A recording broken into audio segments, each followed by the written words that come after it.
Yo, it's Mike Mead and Hammer on the mic. Old school sports Boston, we keep it real tight. Celtics, Sox, Bruins, Pats, we talk that fire. Boston's rawest voice and taking you higher. Okay, welcome back everybody to Old School Sports. And yes, we have another great show for you today. We're going to be talking about those sorry Red Sox, the NBA Finals, which are pretty exciting, NHL Finals as well. A little bit of Pat's preview. They're sneaking up on us. And while we're talking about football, how about a little Myles Garrett talk? And we'll end with the story nobody can stop talking about is Brandon Sorsby. So, Hammer, the Red Sox. I mean, they're improving their defense. Their pitching, especially their young pitching, looks good. They get, they get Tolle and Early and those guys. It looks encouraging. But, they can't hit. Besides Contreras and, a couple other players, they're not hitting. What can they do to turn this around?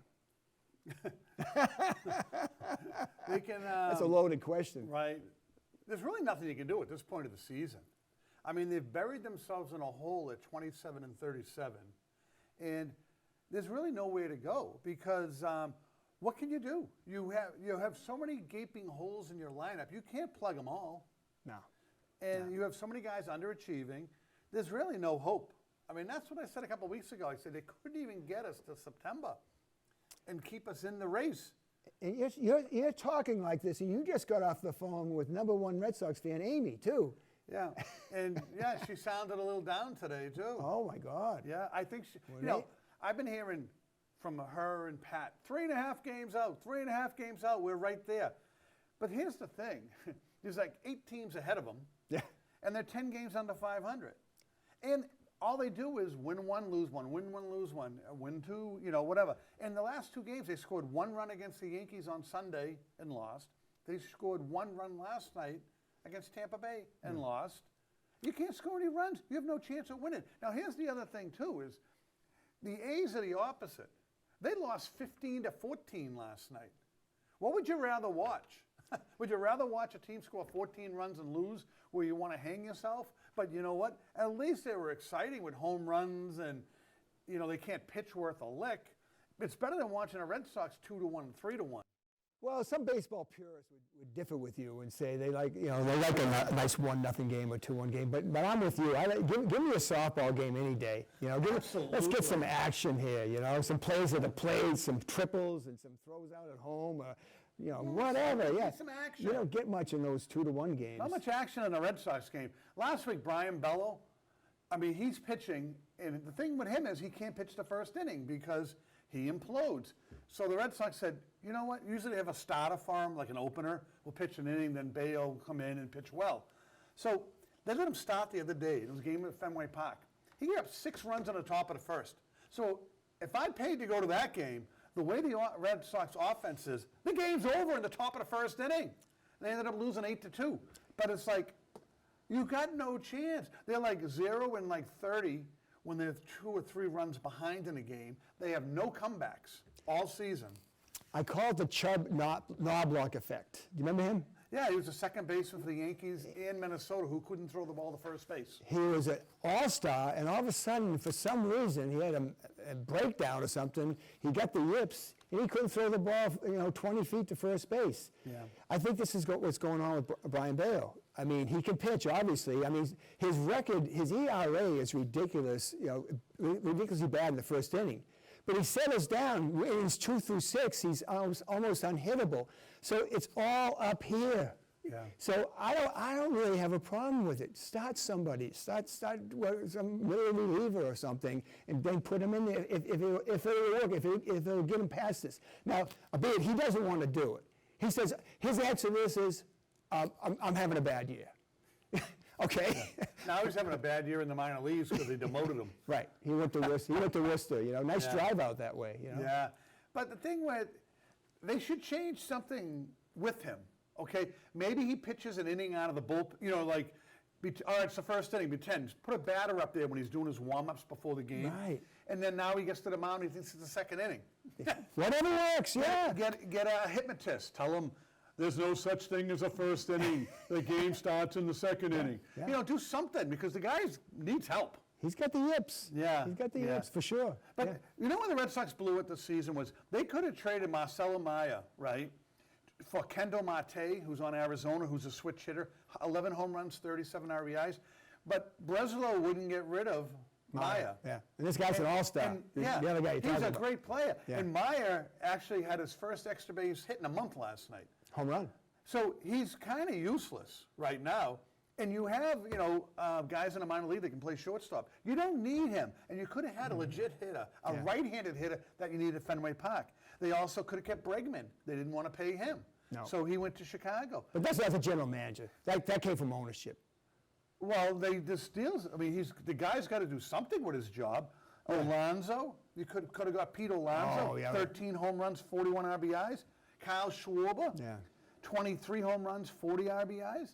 And the thing is, everyone was saying they were in on all these players, and you knew it, and I knew it. They weren't going to get any of them No. because they wouldn't spend the money. And now they're saying, "Oh my God, the team's so bad." Well, they should have watched our show in March because we called this. We called it, yeah. We said this is not a playoff team. This is a team that could end up in last place.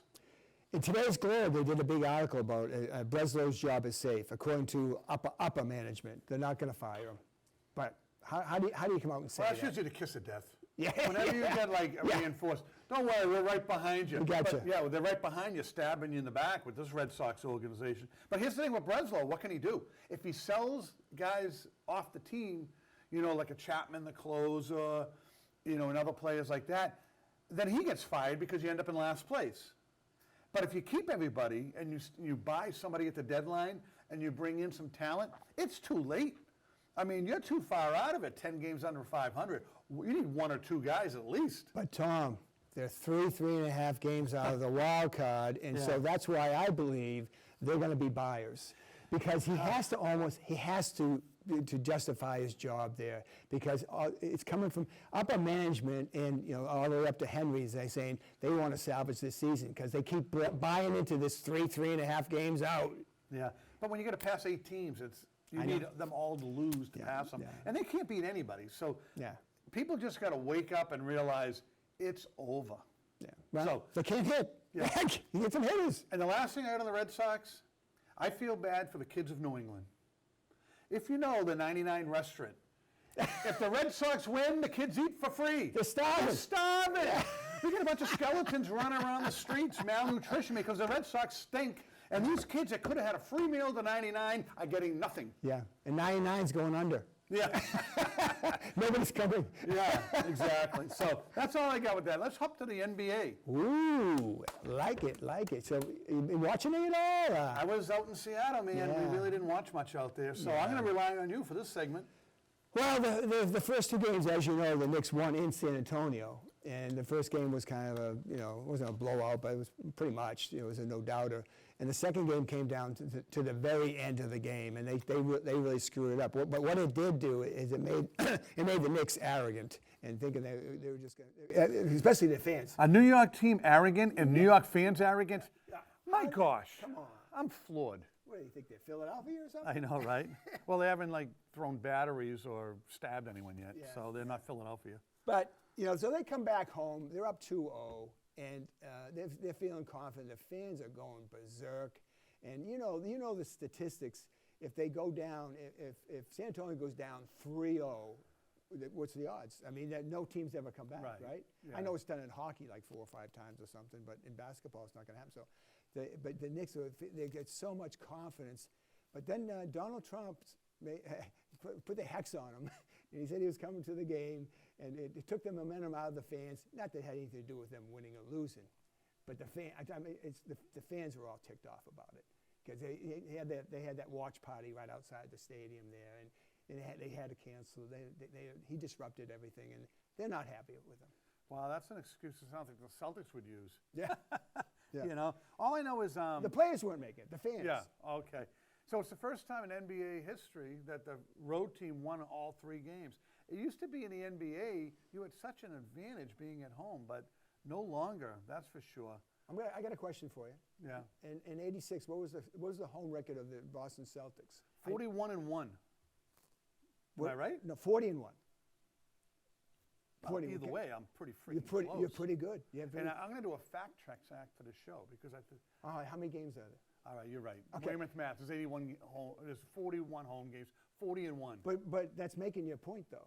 Yes. I mean, they did not lose at home. Correct. I mean, they were unbelievable, and that's how it used to be for a lot of teams. In Yeah. Chicago, Detroit, you go into there, you're not going to come out with a victory. Yeah. Nowadays, anything goes. Anything goes. You know what's funny though is I was at the airport yesterday traveling back, and there was someone watching NBA highlights and stuff like that, and I said, you know, hey, if you want to make some money, bet San Antonio. There is no way the NBA is going to let their finals end quickly. Right. There's no way San Antonio is not going to win tonight. Yeah. So, you know. What was it, ABC or something that's televising it? They put a boatload of money into Yeah, television. They want their money. They just make sure that the series is going to go at least six. At least you got to get your money's worth. Hey, you know the money they were charging last night. I think they got enough for the whole a regular series, I know, right? right? Yeah, Bob Kraft was in the front row. What did he pay? Like, how much is it, $150,000 a ticket? I think Gonzo, right in the front row? Gonzo took note of that, didn't he? Yeah, he did. 'Cause he wants his money. He wants his money. Yeah, so it's 2-1. I mean, it'll probably go 6, and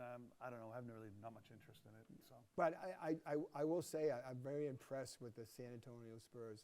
They got such a young team. I mean, because Wemby's only 22, you know, and they got about a half a dozen players that are under 25, and they got nucleus going forward is going to be crazy. Stephon Castle, and they got this other guy Hopper, who's the brother of Ron Hopper Jr. You know, they got talent galore. I still think the Knicks are going to win the series. Yeah, it's their year. It's destiny. Well, I also think because, as you said, I mean, we talked a couple of weeks ago, both teams really haven't been there, but the Knicks have played together longer, and they're more mature and they're older players. San Antonio is going to be like the standard, right, for the next next 5, decade. 10 years. Oh yeah. And they're all young players. Yeah. The question is, can they keep them all?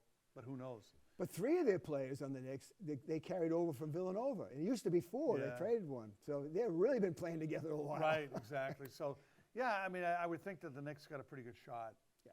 So, let's go to the NHL real quick. Vegas is winning 2-1. And I thought it'd be a low-scoring series. No way, man. These games have been something. Vegas won game 1 5-4. Carolina was up 2-0. They came back and won. Game 2 was 4-3 in overtime. Carolina was losing 2-0 and came back and won. Right. It's the first time that teams down by multiple goals have come back to winning the finals. Okay. So it's like, usually in hockey, you get up 1 or 2 goals, it's like soccer, it's over. Yep. But not this year. And then the other night, what a wild game. It went to double overtime. Yep. It was 4-0. Right. And then Carolina scored 4 quick ones, came back and tied it, and lost in double overtime on one of the worst goals ever. Oh my God, was that horrible? And I didn't send Mike the clip, but it hit the end of the end board, came back and hit the goalie in the pads and went in the net, and actually they lost went off. in double overtime. I think it came off the end board and hit the one of the defenseman defensemen. Hit his stick and went in. And yeah. What a way to lose. What a way to lose. Yeah. So there you go. The games have been exciting, a lot better than the NBA because, I mean, hockey is just great in the playoffs. They just grind away, and there's some goals being scored. I thought this would be a 2-1, 3-2 series, but no, you're getting 5-4, 4-3, 5-4. That's pretty exciting. But you got Carolina and Las Vegas. We were talking about on the ride over. Give me some Montreal. Some Toronto, Detroit. A cold weather city like a Detroit. Original 6. Give me, it's all Give me a Chicago. Yeah. Give me a Boston. Yeah. But no, what do we got? We got a Nashville team. Carolina. Columbus. What's the population? Carolina. What's the population of Columbus? Quincy, right. Size of Quincy? I know. It's just unbelievable. They have no fans, but they win. So they know what they're doing. I don't know. So that's all I got with that. That's hockey. That's hockey. Let's jump to some Patriots talk. New England, yeah. Okay, what do you want to talk about with them? Well, like I said last week, I went on a little trip to Seattle to do some scouting for the Patriots. Okay, and they're feeling pretty confident out there, I bet? Well, I just want to tell you my trip. Along the way, Go ahead. Right, Tell me about your trip. Went out there for a wedding. Can you show that picture, Mike? There's Larry the Bear. Somebody that refuses to come on the show is on the show. So we went to this goth Renaissance wedding, and I have not taken care of my fingers. I was going to say, what's with the black nails? Yeah, it's part of the outfit. Okay. Yeah. So there you go. But yeah, it was a great time out there. Got a taste of Seattle, as they say. I mean, everyone knows about Pike Marketplace and the famous throwing of the fish. Mike, throw that one up there. Not the fish. Let's throw the film.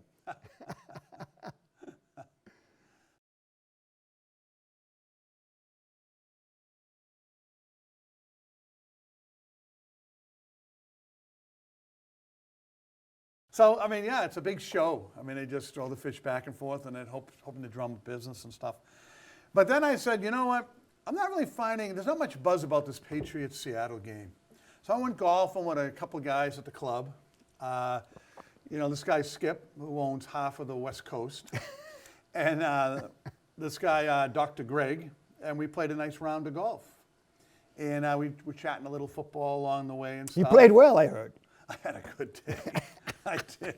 I got like an 86. It's one of the best scores I've ever gotten. Because you're playing with good players. Yeah, and I didn't even cheat.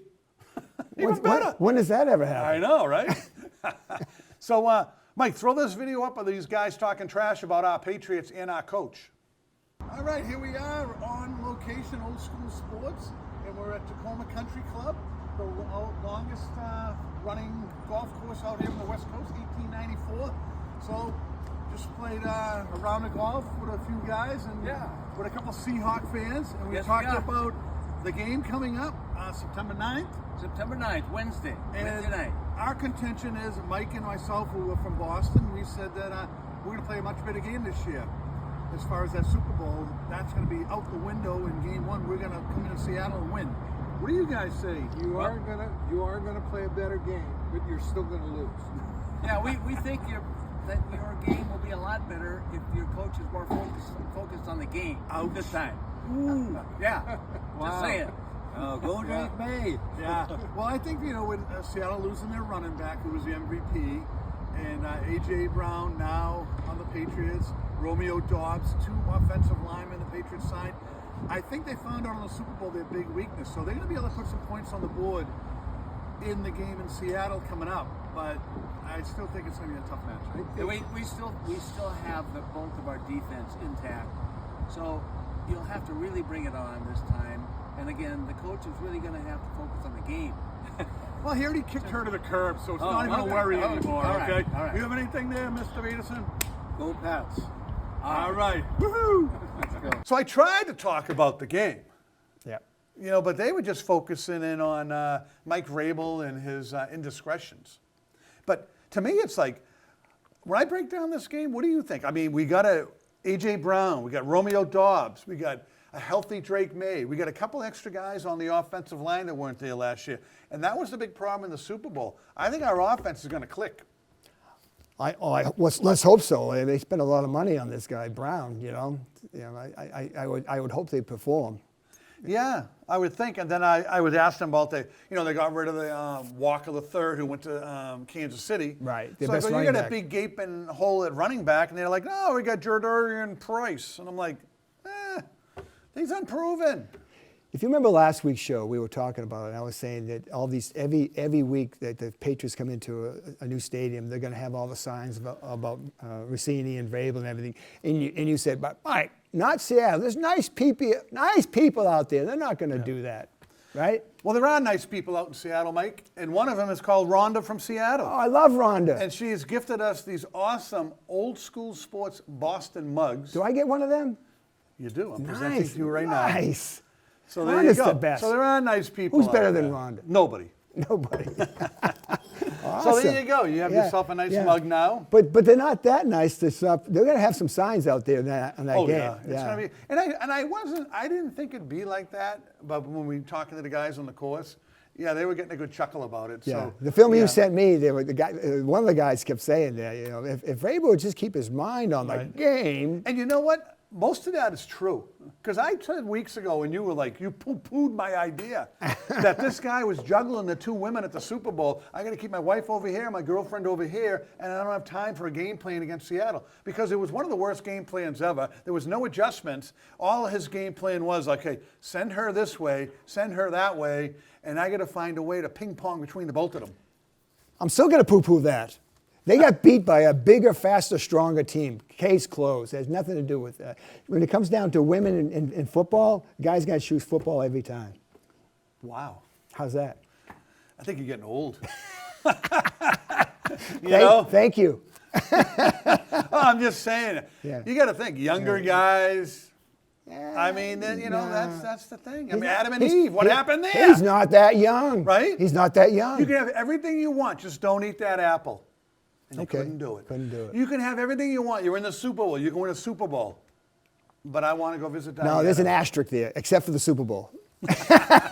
All right. Right? I gotcha. Yeah. All right, well, let's continue with football. Myles Garrett, he went to the Rams, and everyone was talking about it. But, Yeah. I mean, he didn't talk to his tax guy, that's for sure. Right. Because he went from 3% tax in Cleveland to 13% tax out in L.A., the millionaires tax, the sports tax, I don't know, wearing new underwear tax. They tax you on everything out there. Oh, yeah. Now you're paying like $8 for a gallon of gas. It's like New York City. You know, it's crazy. So he is going to lose $20 million. I'm all choked up for him. He's going to lose $20 million by just changing the shirt on his back. And I'm going to say, I'd say that's not going to happen. He's going to make more money being out there because he's going to have every endorsement. I mean, he's going from Cleveland. Think about it. Cleveland. How many endorsements did he get there? And he's going to Yaya Land, Hollywood, commercials, land of all the beautiful people. He's going to make that up and more. All right. Okay? That's my answer to Well, that. that's a pretty good answer. I really didn't think of that side of it. Well, that's what I'm here for. All right. Well, I have something else. Maybe you'll show me a new side of this story. Oh, good. Brandon Ayuk. We know him. San Francisco 49ers signed a big contract a couple of years ago. Yeah.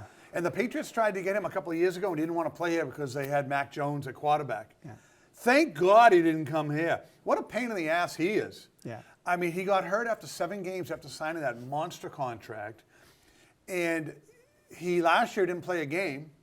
And he was been fighting button heads with San Francisco ever since. Yep. He won't show up for for the doctors to look at him and to see how healthy he is to play and stuff. Right. But now the story has a weird twist to it.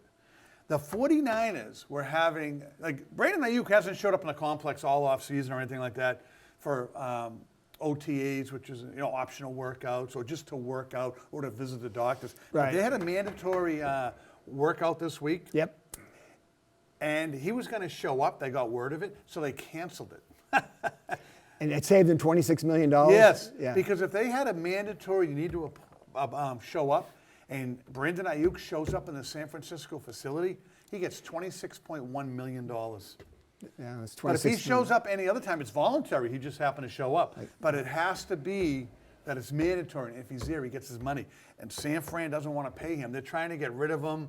I mean, he's been posting, Brandon Ayuk's been posting himself wearing a Washington Commander shirt, hat, and stuff, because his best buddy is the quarterback of that team. Right. He wants out, but San Fran's not getting what they want for a trade, so they're holding him hostage right now. It's all his fault. I mean, the previous year, all he had to do was he was out injured, and all he had to do was do his training, right? Go to therapy, and he would have been paid his money. It was in his contract. And he just said, no, I'm not going to do it. And then it came down to this. Yeah.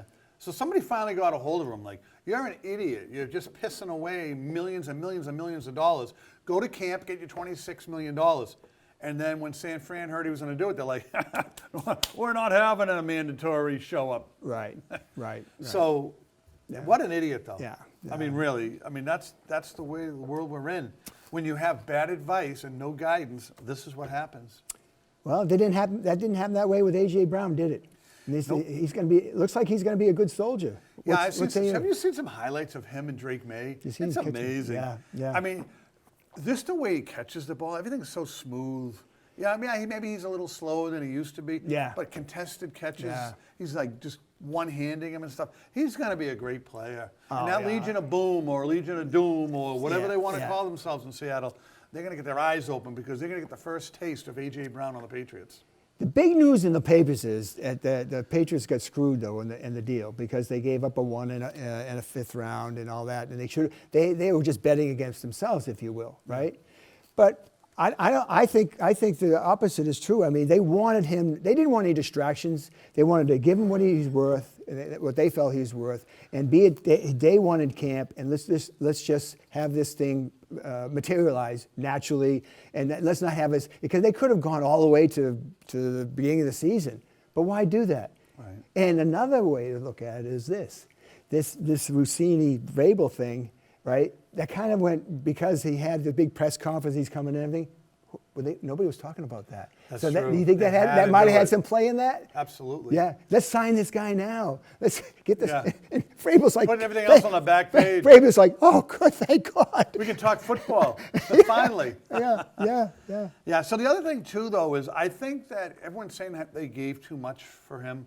But you know what? They probably went to him back in April and stuff and said, we're going to give you a first-round draft pick. I think the deal was done a long time ago. Yep. But it couldn't be done till June 1st because Philadelphia would have got hit with like a $46 million salary cap hit. Right. And after June 1st, it's a lot less. But here's another thing, too. The Patriots draft like crap. So what? Give them a first rounder. Give them a fifth rounder because they can't pick players. Their second round pick this year. Gabe Jacobs. They just found out today he had knee surgery. He was injured when they drafted him. Oh, my God. Who knows if he's going to play this year? Yeah. Plus, he won't sign his contract. Yeah. He's holding out. And usually the first, second, third rounders, they all get slotted in. Yeah. But this guy wants a sweetheart deal. Yeah. He's a problem before he's even walked into the facility. Oh, my God. He's injured, and he's holding out for more money. They just can't draft. Yeah, they can't draft. So what? If you get an established player like A.J. Brown, good, keep him. Yeah. You know, I mean, trade for him. Yeah. You know what he can do. Yes. It's like Myles Garrett, right? You know what that guy can do. Right. But I have an argument against that too, because the other guy was Verse. Is it Verse? Yeah, Verse. So he's good. Verse. So he's real good. And so they traded Myles Garrett for Verse and a number 1 next year, a 2 the following, and a 3 the following year after that. They gave a Now, ton. Yeah. And Verse's 25 and Garrett's 30. So for the immediacy of the trade, I think LA's going to win because they're going to win now. Yeah. But he's 30. But in the long term of the trade, I think Cleveland's got that. I would say maybe, but the only caveat I would have, Mike, Ooh, caveat. Commonly known, uncommonly used. is Cleveland can't draft. They're as bad as the Patriots. I know. That's why they're in last place every year. Yeah. And Myles Garrett is a unicorn. I mean, there's no other one like him. Oh, no. You know what I'm saying? So this guy's a great player that got traded for him. But he's like three-quarters of But he's not a great Myles player Garrett. like Myles Garrett. He's Correct. he's a freak. He's a freak. He is. I'll give you that. Yeah. All right. Let's jump to the last thing I got. Okay. This is the end of sports as we know it. Brandon Sorsby, who was a quarterback in college, who had over 9,000 bets. He got caught gambling, okay? He made over 9,000 bets. He made some bets more than $90,000. He bet 40 times on his own team when he was with Indiana and Cincinnati. So the NCAA kicked him out of football. Good. Not anymore, Mike. Guess not. He got an injunction, and the judge reinstated him. How in the world can you believe that anything that happens on a football field is real, or in any sport, when you can get... Pete Rose got bounced out of baseball for 50, 60 years. He just got reinstated, even though he died last year. Right. But you're going to have this kid come back and play on a team? How can you trust him? It's like The Longest Yard with Burt Reynolds when he was fixing games in prison. You know what I'm saying? But what do you got? I would check with this judge's bank account and see if he's got a big deposit lately. Maybe he went to Texas Tech or something. Well, they say they're going to, NCAA, of course, is going to appeal, right? Yeah. But they say the appellate judge, the court hearing is made up of 4 Texas Tech alumni. Well, lights out. I know. But here's the thing, betting on your own team, okay? Yeah. This is how bad it is. I'm the quarterback. Every pass, everything goes through me. Right. You're the receiver. I bet on you, that Vegas has Mike will get 12, will he get more or less than 12 yards receiving on this game? Yeah, he can control that. And I can whisper in your ear, the ball's coming your way a lot. And I can just keep throwing you the ball until you get 12 yards. Or I could do the opposite and say, throw it in the dirt. it's not your night, pal. And don't throw him the ball. Right, So, right. Your team could win or lose. He don't care because he's going to win his bets because he's betting on certain things that's going to happen in the game. It's outrageous. Pete Rose must be pissed. Well, he's rolling over in his grave right now. I know. That's what I mean. Yeah. But the judge, this was the judge ruling that, like, what are we doing? The Well, judge, can I tell you? Yes, can I go ahead. read it? Tell me. Tell me. This story's fired me up, Mike. I was tired, jet lag coming in last night. You feel good now? Even before the show, I said, I'm dragging, man. And what no, I tell you? not when I start reading this. What did I I'm tell you not. to say? I'm not tired. I'm feeling great right now. Yeah. You are. I am. So the judge ruled, I grant the injunction, otherwise the player would suffer a probable, imminent, and irreparable injury. And the irreparable injury is he gets $5 million a year in nil money. Right. So he'd never be able to make $5 million anywhere else. So let me stop right there. So if this was a guy that was kind of a so-so guy, that maybe he was getting a couple $100,000, this would never happen. It wouldn't because so many other guys have been bounced out of college for cheating. Yeah. And they haven't come back. Yeah. But this guy's got the resources behind him to go to court and to fight the NCAA. But they did suspend him for the first 2 games. Yeah, but they're only playing Abilene Christian and Oregon State. Well, some years they're pretty good. Yeah. But I'm telling you why this is going to stick. Want me to tell you why? Yeah, let me just Go ahead. I have one other quick thing. Go I'm ahead. reading the rest of his statement. You might want to play off that. Okay, go ahead. He will suffer emotional injury by not being able to participate in the season and miss out on elite coaching, resources, training, regiment, and camaraderie. Wow. So I feel bad that's for him. usually when you get a judge thing, it's like 50 pages. Yeah. It was 3 pages. That was The judge looked at it and said, signed off on it. Yeah. Here you go. Here's why it's going to stick. Because they already declared him, some doctor already said that he has a gambling addiction. Therefore, he is classified as a mental illness. And he's just got to do it. It's been common in all these teams in whatever sport. You're beating up your wife. What do you got to do? You go to therapy. You have a drug alcohol problem. You go to therapy. Same thing. He's going to go to therapy, and he's going to win this. And it's a real slap in the face. And what happens if you're on his team, okay, and he has a relapse? And all of a sudden, he's doing questionable things on the field, and your team loses. How could you ever trust him? No. You know what I'm saying? Yeah. Because it's kind of like when you're in college, you're on your own. And there's a lot of bad places you can go. You've got the gambling, you get the partying, you have the women.